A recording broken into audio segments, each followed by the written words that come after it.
नमस्कार, आप देख रहे हैं यूनिक वॉइस न्यूज और मैं हूं सुरेंद्र शर्मा। आज चुनाव हो रहा है जम्मू कश्मीर में, तीसरे चरण का, अंतिम चरण का, और 40 सीटों पर चुनाव है। 24 सीटें जम्मू संभाग से हैं, 16 सीटें कश्मीर से हैं। और इसको लेकर क्या कुछ तस्वीर बन रही है, तमाम पार्टियां, जहां एक तरफ नेशनल कॉन्फ्रेंस कांग्रेस का गठबंधन सरकार बनाने का दावा कर रहे हैं, वहीं बीजेपी भी ये कह रही है कि भारतीय जनता पार्टी अपने दम पर सरकार बनाने जा रही है। ओवरऑल ये कि पोल परसेंटेज क्या रहता है, कम रहता है या ज्यादा रहता है, उसका फायदा नुकसान किसको हो रहा है, और बड़े मुद्दे क्या है जम्मू कश्मीर के, क्या उसके ऊपर राजनीतिक दलों ने बात की है, क्या उन मुद्दों को लेकर लोगों की उम्मीदें पूरी होंगी। हमारे साथ एक बड़ा खास पैनल जो है वो मौजूद है। अशोक शर्मा जी हैं, सीनियर पत्रकार हैं, काफी समय से जो है वो पत्रकारिता में है, दैनिक जागरण से हैं। और अरुण गुप्ता जी हैं, chamber of commerce and industry Jammu, उसके प्रधान हैं। व्यापारी तबका क्या उम्मीदें लगाता है सरकार से, राजनीतिक दलों से। अनिल गौर जी हैं, कैप्टन अनिल गौर, जो कि डिफेंस मामलों पर आपने अक्सर इनको बड़े बड़े चैनल्स पे डिबेट पे देखा होगा, और इस पर भी वो एक आम राय रखेंगे जम्मू कश्मीर के लोगों की। और रोहित जंडियाल जी हैं, वरिष्ठ पत्रकार हैं, दैनिक जागरण से ही हैं। सबसे पहले अशोक जी आपसे इस चर्चा की शुरुआत करें। बहुत उम्मीद थी लोगों को कि जम्मू कश्मीर में चुनाव हो, चुनाव हो, चुनाव हो, और जिन उम्मीदों को लेकर ये चुनाव की मांग और इंतजार किया जा रहा था, आज अंतिम चरण का चुनाव जो है वो हो रहा है। क्या लगता है आपको कि जिसकी भी सरकार बनेगी, क्या वो उन जन उम्मीदों को पूरा करने के लिए आगे आएगी, काम करेगी? सुरेंद्र जी, जिस तरीके से मतदान हो रहा है, उत्साह में कमी दिख रही है। जिस तरीके की पोलिंग उम्मीद की जा रही थी, पोलिंग थोड़ी कम दिख रही है अभी तक। यहाँ तक आपने कहा कि राजनीतिक दल क्या लोगों की उम्मीदों पर खरा उतरेंगे कि नहीं उतरेंगे, तो मैं कहूंगा कि कम से कम मैनिफेस्टो बड़े लुभावने हैं लोगों राजनीतिक दलों के। हाँ, एक बात स्पष्ट है कि जो मैनिफेस्टो इन्होंने दिए हैं, मेरे को नहीं लगता कि एक भी पार्टी जो है अपने सभी जो उन्होंने कहा है, आश्वासन दिए हैं, पूरे कर पाएगी। लेकिन ये जरूर है कि उत्साह है, राजनीतिक दलों में भी उत्साह है, लोगों में भी उत्साह है, लोगों को उम्मीदें हैं, क्योंकि 10 साल के बाद चुनाव हो रहे हैं। लोगों को लगता था कि हमारी बात नहीं हो पा रही है, जो हमारे मुद्दे हैं वो उठाए नहीं जा रहे हैं, हमारी समस्याएं बढ़ती जा रही हैं। अब स्मार्ट सिटी के मतलब उनको लगता है टैक्स लग जाएगा, या स्मार्ट मीटर्स को लेके बड़ी बातें हो रही थी। स्पोर्ट्समैन जो है वो अपने आप को टोटली अपने फील कर रहा है कि उसको इग्नोर किया गया है। और बिजनेसमैन जो है वो उसको लग रहा है कि जितनी उसको फैसिलिटीज मिलनी चाहिए, जितना उसको उसका व्यापार बढ़ना चाहिए, उसको प्रोत्साहित करने के बजाय उसके ऊपर पाबंदियां ज्यादा लग गई हैं, टैक्सेस ज्यादा देने पड़ रहे हैं, जबकि काम उसका कम हुआ, काम प्रभावित हुआ है। स्मार्ट सिटी के काम जो जितने हुए हैं, जितने दावे किए गए हैं, उस पे मेरे को लगता है हर एक व्यक्ति को निराशा है। और निराशा आज मेरे को झलकी है, क्योंकि मैं सुबह जल्दी आज उस क्षेत्र में घूमा हूँ और देखा है मैंने कि जिस तरीके की पोलिंग होनी चाहिए या होती है, आज तक मैंने जितनी देखी है, उस हिसाब से बड़ी कम पोलिंग थी, बड़ा कम उत्साह था। अरुण जी, व्यापारी तबका, उसकी कई सारी समस्याएं, परेशानियां, समय समय पर हम आपसे बात भी करते रहते हैं, इंटरव्यू भी होते हैं। ये अभी जो लोक लुभावन मैनिफेस्टो तमाम पार्टियों ने जारी की है, आपको लगता है उन मैनिफेस्टो में व्यापारियों की, उनको राहत देने की, उनको सुविधाएं देने की, उनको फैसिलिटेट करने की बात हुई है बड़े जोर शोर से? देखिए, एक चीज जो है मैं आपको बताना चाहता हूं कि भाई रिसेंटली इलेक्शन से पहले जब इन्होंने मैनिफेस्टो अपने सभी दलों ने तैयार किए, उससे पहले सभी दलों की टीमें जो हैं वो चैम्बर में आई और उन्होंने जो हमारी डिमांड्स हैं, बिजनेसमैन की जो भी डिमांड्स हैं एट प्रेजेंट जो हम लोग पुट अप कर रहे हैं, तो उनको उन्होंने हमसे मांगा और हमने अपनी डिमांड जो हैं उनको रिटर्न में दी, लिखित में दी। और उसी का नतीजा है कि आज बहुत सारे ऐसे इश्यूज जो हैं, हर एक ने अपने अपने मैनिफेस्टो में किसी ना किसी शेप में हमारी डिमांड्स को कंसीडर किया है। यहाँ तक बिजनेसमैन की मैं बात करूं, देखिए बड़ी प्रॉब्लम नहीं है, छोटी प्रॉब्लम्स हैं जिसको हल करने के साथ हम लोग जो हैं पब्लिक में एक ऐसा एटमॉस्फेयर खड़ा कर सकते हैं जिससे ऐसा लगे कि जैसे जम्मू जो है वो खुशहाल है। लेकिन छोटी छोटी प्रॉब्लम्स को लेकर के जिस तरह से हर इशू को लेकर के डिले किया जा रहा है पिछले काफी समय से, और उन इश्यूज को अल्टीमेटली उनको एड्रेस करना है। बहुत सारे डिमांड्स जो हैं वो हमारी ही डिमांड जो हैं, उनको अब पिछले 1-2 महीने में उनको कवर अप करने की कोशिश की गई।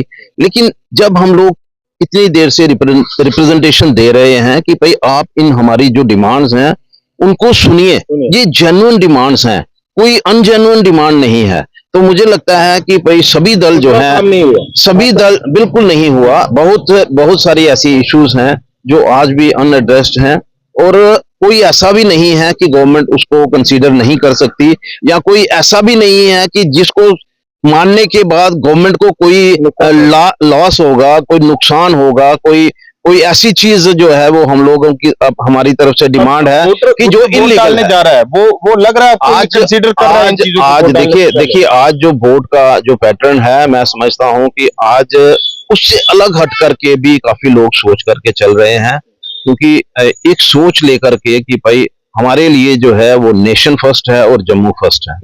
यहाँ एक और परिभाषा भी बनी या नैरेटिव जो है वो चल रहा है कि ये चुनाव पिछले चुनावों से, पहले चुनावों से बहुत अलग है, वो बहुत भिन्न है, और वो ये कि ये चुनाव राष्ट्रवाद बनाम राष्ट्र विरोध उस पैटर्न पर चल रहा है। गौर साहब, आप काफी पकड़ रखते हैं सुरक्षा मामलों को लेकर, जम्मू कश्मीर में आतंकवाद, अलगाववाद, पत्थरबाजी, Pakistan, pro Pakistan separatist mindset, ये चुनाव इस बार उस पर भी बड़ा दांव खेला जा रहा है कि ये चुनाव जो है वो इसलिए भी अलग है कि अगर आपको राष्ट्रवाद तय करना है या राष्ट्र विरोध करने वाले लोगों के साथ खड़ा होना है। आप सुंदर जी बिल्कुल सही कह रहे हैं। देखिए 90 के दशक से जब से टेररिज्म है, आपने देखा क्या हाल है, आपने देखा किस हिसाब से जो राष्ट्रवाद लोग हैं उनके साथ क्या व्यवहार हुआ। और अभी तो मैं ये भी कहूंगा कि एक पॉलिटिकल पार्टी ने तो इतना तक कह दिया कि वो जो हिंदू धर्म के वहां पे जो है हमारे चिन्ह श्राइन हैं उनका नाम ही बदल देंगे। तो ये क्या दर्शाता है, ये सोच दर्शाता है, उनकी अभी तक बदली नहीं है। तो ये जो सोच जो है, यही सोच, और अगर यही पार्टीज अगर कल को आएंगी, बैठेंगी और सत्ता में रहेंगी, यही सब तो पहले थी। अगर आप देखें 87 के अंदर जो अगर वो राजीव गांधी फारूक अब्दुल्ला अकॉर्ड नहीं होता और ये रिगिंग नहीं होती तो आज सैयद सलाउद्दीन नहीं बनता, यासीन मलिक नहीं बनता, वो जो बना है वो उसका पोलिंग एजेंट था। तो ये चीज जो है, जब आप किसी तबके को वंचित रखेंगे उनके हकूक से, उनकी एस्पिरेशन से, जम्मू ने आज तक जो है हमेशा लड़ाई करके चीज ली है। सिर्फ ये मैं कहूंगा, अभी आप देख लीजिए इवन आईआईटी के और आईआईएम के लिए भी लड़ाई करनी पड़ी, एम्स के लिए भी लड़ाई करनी पड़ी, एम्स के लिए आंदोलन करना पड़ा। ये क्यों? ये इसीलिए क्योंकि वो जो सोच है वो नहीं बदली। दूसरी बात, पनाह देना, जो टेररिस्ट हैं उनको पनाह देना, सारा कुछ करना आपके सामने है, कश्मीर में क्या हुआ और क्या नहीं हुआ। पर सिक्योरिटी फोर्सेस ने, मैं कहता हूं सैल्यूट है उन लोगों को, उन सबको, जम्मू कश्मीर पुलिस से लेकर फौज को, जिन्होंने इसका खात्मा किया कश्मीर घाटी के अंदर। ये जो ट्रेंड बना या नैरेटिव बना कि फला पार्टी आएगी तो फिर से आतंकवाद शुरू हो जाएगा, फिर से अलगाववाद शुरू हो जाएगा, जेलों से लोगों को बाहर निकालना शुरू हो जाएगा, और एक पार्टी कह रही है कि हमें लाइए, हम पूरी तरह से जम्मू कश्मीर का माहौल सुरक्षित और बड़ा जबरदस्त कर देंगे, कोई स्पेस नहीं रहेगी टेररिज्म की और सेपरेटिस्ट माइंडसेट। देखिए ये आपको लग रहा है कॉमन वोटर कंसीडर कर रहे हैं इन चीजों को वोट डालने से पहले? बिल्कुल बिल्कुल। आप देखिए अभी हाल ही में, आप ये देखिए, आप मछेड़ी में एनकाउंटर हो रहा है, वहां पे एनकाउंटर हो रहा है, ये ऐसे एनकाउंटर चल रहे हैं क्यों? अब आप देखिए, जिस दिन हमारे प्रधानमंत्री जी शपथ ले रहे थे उस दिन शिवखोड़ी के जो है वहां पे जो श्रद्धालु हैं, यात्री बसों के ऊपर अटैक हुआ। तो ये चीज दिमाग में जरूर रहती है कि हमें सबसे पहले लोगों को क्या चाहिए, सबसे पहले चाहिए शांति, पीस। पीस आएगी तो प्रोस्पेरिटी आएगी, पीस आएगी तो व्यवसाय चलेगा, पीस होगा तो बाकी कार्य चलेंगे। अगर यहाँ पे जो टेररिस्ट बंदूक लेकर घूमेगा तो आपके पास कौन आएगा? सारे के सारे तो कोई आएगा नहीं। क्या देखते हैं, कैसे देखते हैं आप इस चुनाव को? जैसा कहा जा रहा है बार बार कि ये चुनाव अलग है, ये भाई बाकी चुनावों की तरह चुनाव नहीं, ये चुनाव अलग है, ये मैं भी मानता हूँ, क्योंकि ये अनुच्छेद 370 के बाद पहला चुनाव है, इसलिए ये चुनाव अलग है। बाकी आप एक बात है, मैं किसी ये सहमत नहीं हूँ मैं कि कोई भी जो राजनीतिक दल है वो राष्ट्र विरोधी होता है। अगर राष्ट्र विरोधी हो तो सेंटर के पास इतनी पूरी पावर है कि वो उसे बैन कर सकता है। अगर आप देखो कि आदमी कोई एक नेता, कोई एक व्यक्ति राष्ट्र विरोधी हो सकता है, लेकिन क्या वही अगर राष्ट्र विरोधी तत्व अगर निर्दलीय उम्मीदवार के तौर पर चुनाव लड़े तो क्या वो देशभक्त हो जाएंगे?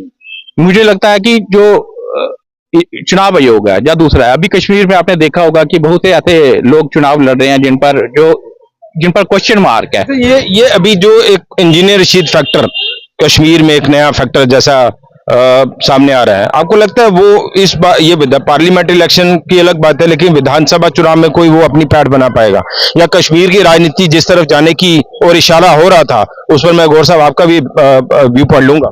मैं उसी पॉइंट पर आ रहा था जो आप बोल रहे हो कि आप देखो कि चुनावों से पहले क्या हुआ।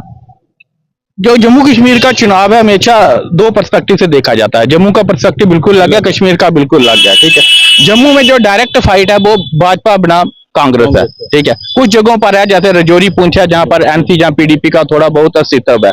बाकी आप जैसे अभी जो 24 सीटों पर चुनाव हो रहा है तो इनमें डायरेक्ट फाइट जो है बीजेपी और कांग्रेस के बीच में 2-4 सीटें हैं जहां पर एनसी चुनाव लड़ रही है, जहां एक सीट है कठुआ की जहां पर बीएसपी फाइट में है। बाकी आप कश्मीर में देखो, कश्मीर की जिन 16 सीटों पर चुनाव हो रहा है वो पिछली बार उसमें से पीडीपी ने जीती हुई है, एनसी ने जीती हुई है, 2 कांग्रेस ने जीती हुई है, एक इंजीनियर रशीद ने जीती हुई है, 2 पीपल्स कॉन्फ्रेंस ने जीती हुई है, ठीक है। इस बार की थोड़ी सी जो सिनेरियो चेंज इसलिए हुआ है कि इस पर इंजीनियर रशीद को एक बहुत बड़ी हाइप दी गई है कि इंजीनियर रशीद को वो आएगी नहीं आएगी, लेकिन आप देखो उस हाइप देने में बहुत से लोगों का पीछे हाथ था, क्योंकि एक ये भी था कि कश्मीर आप देखो कि जितने राजनीतिक दल आएंगे उतनी अस्थिरता होगी। हुआ क्या है, आज इतने राजनीतिक दल हो गए हैं, इतने हो गए कि आप ऐसा लग रहा है कि आप भी मान लोगे इस चीज को कि किसी को मेजॉरिटी तो आएगी नहीं। 40 सीटों पर तो 415 कैंडिडेट चुनाव लड़ रहे हैं। यहाँ गौर साहब बड़ा इंपॉर्टेंट पॉइंट ये और बड़ा संक्षिप्त में, engineer Rashid factor parliament election से लेके अभी तक और कश्मीर के व्यू पॉइंट में अगर हम डिफेंस एनालिसिस के अकॉर्डिंग बात करें, क्या लगता है आपको कि ये इंजीनियर रशीद फैक्टर कितना प्लस माइनस होने वाला है कश्मीर के सियासी समीकरणों को बदलने में? सुरेंद्र जी देखिए, आपके सवाल का जवाब देने से पहले मैं एक चीज कहना चाहता हूं। हमारा देश के अंदर जो हमने एक राइट दिया है कि जी अगर कोई बंदा कन्विक्ट चुनाव लड़ना है, वो अंदर अगर जेल में भी है वो चुनाव लड़ सकता है, वो बिना तो उसके खड़े होकर चुनाव लड़ सकता है। तो सबसे पहले तो ये हमारी जो कमी है ये बदलना पड़ेगा। अगर आप ऐसा इसका जो रखा हुआ है आपने, जो अपना कॉन्स्टिट्यूशन के अंदर रखा हुआ है, इलेक्शन कमीशन के जो नियमों के अंदर रखा हुआ है, मोटे आरोप नहीं है, बहुत गंभीर आरोप, बिल्कुल बहुत गंभीर आरोप है, उसको मनी लॉन्ड्रिंग है, टेररिस्ट है, उसके पैसे दे रहा है। तो अगर ऐसे लोगों को आप अलाउ करते हैं कि खड़े होने के लिए, तो फिर तो ये कमजोरी स्टेट की है ना, ये तो मैं कहूंगा देश की कमजोरी है। आपकी जो जिन्होंने संविधान बनाया, जिन्होंने इलेक्शन कमीशन के रूल्स बनाए, कश्मीर का जो वोटर है वो इस बात को कंसीडर करेगा वोट डालने जाने से पहले। वो देखिए जो जिस हिसाब से लोकसभा का पोल हुआ और जिस हिसाब से एक हजूम उनके लिए आया बाहर उनके वोट डालने के लिए, तो जरूर वो उनकी सोच वो दिखाता है ना, वो सोच क्या है उनकी, वो सोच वही है कि हम जो है अलगाववादी सोच है हमारी। अब आप उसको एक लेजिटिमाइज करना चाहते हैं कि जी हम इलेक्शन में खड़े हो गए तो हम उसको, अब देखिए आप कॉन्स्टिट्यूशन का जो है शपथ लेते हैं, you swear by the constitution, जब आपकी ओथ टेकिंग सेरेमनी होती है, पर वहां पे भी आपके जो है उसके अंदर असेंबली के अंदर पिछली बार जो लोन था पाकिस्तान जिंदाबाद के नारे लगते, आपने क्या किया उनका? फिर बड़ी बात यह है कि इस चुनाव में जैसा कश्मीर के जो राजनीतिक दल हैं वो नेचुरली अपनी बात करेंगे, जो जम्मू के राजनीतिक दल हैं या जिन्हें लगता है कि हमारा स्टेक जम्मू में है, वो ये नैरेटिव गढ़ने की भी कोशिश कर रहे हैं कि इस बार बैलेंस ऑफ पावर जम्मू के पास आने वाला है। अरुण जी, आपको लगता है कि balance of power to make government in Jammu and Kashmir वो जम्मू के पास रहने वाला है? देखिए, बैलेंस ऑफ पावर जो है वो 2014 में भी जम्मू के पास थी, ऐसा नहीं है। जो भी, लेकिन वही बात है कि power of balance of power आने के बाद भी जम्मू को मिलता कुछ नहीं। ये चीज जो है ये पार्टीज को सोचनी चाहिए कि हम लोग जो है, हमारा फोकस जो है सिर्फ और सिर्फ सत्ता तो नहीं है, हमारा फोकस होना चाहिए कि किस तरह से जो जम्मू के लोग पिछले 75 साल से नेशनलिस्ट सोच लेकर के चल रहे हैं और आज भी, पहले भी पिछते थे, आज भी पिछ रहे हैं, आज भी किसी तरह का उनके ऊपर फोकस जो है जम्मू के ऊपर नहीं है। तो मेरा ये मानना है कि हमें ये सोच जरूर रखनी चाहिए कि एक तरफ तो जम्मू का हर व्यक्ति जो है ये सोच करके चल रहा है कि हम लोग नेशनलिस्ट फोर्सेस जो हैं उनको विजयी बना करके आगे लाएं, और जो लोग भी आए, मैं कहता हूं उनका भी ये फर्ज बनेगा कि पहले जो भी इश्यूज जो हैं वो जम्मू के हैं उनके ऊपर फोकस करें। आज जम्मू जो है बिल्कुल, मतलब मैं आने वाले समय की सोच रहा हूं कि जिस तरह से पठानकोट से ट्रेन जो है वो जम्मू में आई थी और उसके बाद उस एरिया की क्या हालत हुई थी, आज सेम पोजीशन जो है वो जम्मू की हो रही है। इसके ऊपर किसी का फोकस नहीं है, ना सेंट्रल गवर्नमेंट का फोकस है, ना स्टेट गवर्नमेंट का फोकस है, ना हमारी इस समय की जो मौजूदा एलजी सरकार है उसका फोकस है। तो मैं तो इतना ही कहूंगा कि ये जरूर सोचना चाहिए कि जो लोग हमेशा नेशनलिस्ट सोच के साथ चलते हैं उनको सजा नहीं मिलनी चाहिए, उनको इनाम मिलना चाहिए। ये सारे मुद्दे आपको लग रहा है वोटर के दिमाग में है वोट डालने से पहले, और बैलेंस ऑफ पावर जो है वो जम्मू को आने वाला को मिलने वाला, उसका ये फायदा कितना होगा? बिल्कुल सही कहा है। जितने भी मुद्दे उठाए गए हैं ये सभी वोटर के ध्यान में हैं। और ये लास्ट आपने कहा कि पावर अगर जम्मू के पास आती है तो उसका मतलब कि किस तरह का प्रयोग होगा, तो मैं तो ये कहूंगा कि पावर अगर आती है तो फिर ये नहीं भूलना चाहिए राजनीतिक दलों को कि जम्मू की वजह से हम गवर्नमेंट बनाने जा रहे हैं। फिर जम्मू को फॉर ग्रांटेड जैसे लिया जाता है या लिया जाता रहा है वो लेना बंद कर देना चाहिए। जम्मू के लोगों की अपनी भावनाएं हैं, अपने मुद्दे हैं, राष्ट्र इनके लिए सर्वोपरि है, इसमें कोई शक नहीं है। लेकिन जो विकास के मुद्दे हैं या दूसरे जो बेरोजगारी का मुद्दा है या स्पोर्ट्स पर्सन के जो मुद्दे हैं, कल्चर कला के जो मुद्दे हैं, विरासत के जो मुद्दे हैं, या मैं कहूंगा सबसे बड़ा मुद्दा जो अभी यहाँ हम देख रहे हैं कि सबसे बड़ा मुद्दा तो 370 ही बना हुआ है। एक पार्टी कह रही है हमने हटाया, दूसरी कह रही है हम वापस लाएंगे। नहीं, देखिए 370 हट गया, वो हट गया, उसको लाने वाला मेरे को लगता नहीं है कि कोई रूल होगा ऐसा कि 370 वापस आएगा। हाँ, स्टेट वापस आनी चाहिए, वो आएगी, वो मेरे को लगता है आ जाएगी। और साहब स्टेट वापस आनी चाहिए, स्टेटहुड जो है वो वापस आना चाहिए। देखिए ये तो गवर्नमेंट ने पहले ही कहा है, ये तो प्रधानमंत्री ने भी कहा है, वो रेड फोर्ट से भी कहा है उन्होंने कि स्टेटहुड वापस आएगी, और वापस तब आएगी जब यहाँ पे हालात सुधरेंगे। आप देखिए किस दौर से जम्मू कश्मीर एक चीज देखिए, दोनों जो पक्ष और विपक्ष, यहाँ एक तरह से कहें कि नेशनल कॉन्फ्रेंस, कांग्रेस, पीडीपी, ये सारी पार्टी कह रही है भाई हमें सरकार में लाइए, हम स्टेटहुड वापस लाएंगे। बीजेपी कह रही है हमें सरकार में लाइए, हम स्टेटहुड वापस लाएंगे। तो दोनों तरफ ये हो रहा है, वोटर बड़ा नहीं, देखिए एक चीज बड़ी स्पष्ट है, बीजेपी ने पहले कहा, जब जिस दिन आर्टिकल 370 हुआ पार्लियामेंट में हुआ, जब यूटी हुआ, उसके अंदर जब सवाल उठा तो हमारे होम मिनिस्टर ने कहा कि स्टेटहुड जरूर देंगे, वापस आएगी स्टेटहुड, पर उसका टाइम लगेगा। वो टाइम वोटर ये सवाल भी तो होगा उसके दिमाग में, भाई देनी है तो ली क्यों पहले वापस? नहीं, वो ली, ये भी वोटर को पता है क्यों ली। अगर नहीं लेते तो हो सकता है यहाँ पे और जो खून खराबा था वो उससे भी ज्यादा होता। बैलेंस ऑफ पावर जम्मू को 2008 के बाद हम देख रहे थे कि बैलेंस ऑफ पावर जम्मू की तरफ शिफ्ट हुआ, लेकिन जम्मू को अब तक उसका फायदा नहीं। पहले तो मैं आपके एक सवाल का जवाब दूं कि जो स्टेटहुड वापिस होनी चाहिए, तो स्टेटहुड हमारा अधिकार है, देनी किसी ने, हमने कोई भीख थोड़े मांग रहे हैं जम्मू के लोग कि भाई स्टेटहुड हमें दो। हम एक ऐसी स्टेट थी जिसका एक इतिहास था, जम्मू कश्मीर की एक ऐसी स्टेट थी जिसका एक इतिहास था, अपना एक इतिहास था। तो अब चाहे बीजेपी दे, चाहे कांग्रेस दे, चाहे कोई भी दे, जो जम्मू भीख नहीं देगा कोई भी। जो जम्मू कश्मीर के लोगों का जो अधिकार है हमारी स्टेट वापस लेना, ठीक है। दूसरा, जैसे आपने कहा कि जम्मू बिल्कुल मैं कह रहा हूं कि पिछले कुछ सालों से, बहुत से साल, ये नहीं है कि पिछले अनुच्छेद 370 हटने के बाद जम्मू में पावर आई है। जब 2008 में जम्मू में एक आंदोलन हुआ था, भूमि आंदोलन, 2008 के बाद ये लग रहा था 2008 के बाद जम्मू के लोगों ने दिखाया था कि हम भी अगर चाहें तो बहुत कुछ कर सकते हैं। पूरे उस आंदोलन का सिर्फ एक ही बेनिफिट हुआ था कि जम्मू का जो है, जम्मू भी एक सत्ता के केंद्र में आया था। और आज मुझे लग रहा है कि जो आज की जो इलेक्शन है, जो 24 सीटें, मैं बड़ी बार आपको बोलता हूँ कि ये 24 सीटें डिसाइड करेंगी कि जम्मू की सत्ता किस ओर जा रही है, जम्मू कश्मीर की सत्ता किस ओर जा रही है। इन्हीं 24 सीटों का जो रुझान है, ये 24 सीटें ऐसी हैं जहां पर डायरेक्ट फाइट कांग्रेस बनाम। चलिए, ये बड़ा संक्षिप्त सवाल है कि पोल परसेंटेज हाई होता है या लो होता है, उसका फायदा नुकसान किसको होना है? अब तो ये डिपेंड करेगा कि जब 6 बजे इलेक्शन खत्म होगी कि उसके बाद कौन से एरियाज आते हैं, बीजेपी डोमिनेटेड एरियाज में ज्यादा पोलिंग होती है, जहां जो कांग्रेस डोमिनेटेड एरिया है वहां पर ज्यादा होती है, उसके बाद ही हो। लेकिन मुझे अभी भी जो लगता है कि अगर जो पोल परसेंटेज है कम हुई तो उसका थोड़ा सा नुकसान मुझे लगता है कि भाजपा को होगा। क्या लग रहा है आपको? बिल्कुल सही कह रहे हैं ये कि देखिए पोल परसेंटेज अगर कम होगी तो उसका जो है बीजेपी को ही नुकसान होगा, और अगर पोल परसेंटेज ज्यादा होगी उसको बीजेपी का जरूर फायदा होगा। तो आप सहमत हैं? बिल्कुल सहमत हूँ जी। अगर वोट परसेंटेज कम होती है तो कहीं ना कहीं भाजपा को नुकसान होने वाला है। चलिए, फिलहाल अब देखना होगा कि शाम तक जो है वो पोल परसेंटेज क्या रहने वाला है, और एक कॉमन फार्मूला जो है वो देखा जा रहा है कि अगर हाई पोल परसेंटेज होता है तो उसका बीजेपी को फायदा होगा, और अगर लो होता है तो उसका कांग्रेस को या नेशनल कॉन्फ्रेंस गठबंधन को जो है वो फायदा हो सकता है। अब बड़ी बात यह है कि अभी तक जो रिस्पांस आ रहा है वो ये कि थोड़ा लोग कम बाहर निकल रहे हैं, इसलिए ज्यादा से ज्यादा लोग जो है वो वोट डालें और देश के प्रति, जम्मू कश्मीर के प्रति अपनी इस जिम्मेदारी का निर्वाह करें। फिलहाल इतना ही। देखते रहिए तमाम अपडेट्स के लिए यूनिक वॉइस न्यूज। नमस्कार।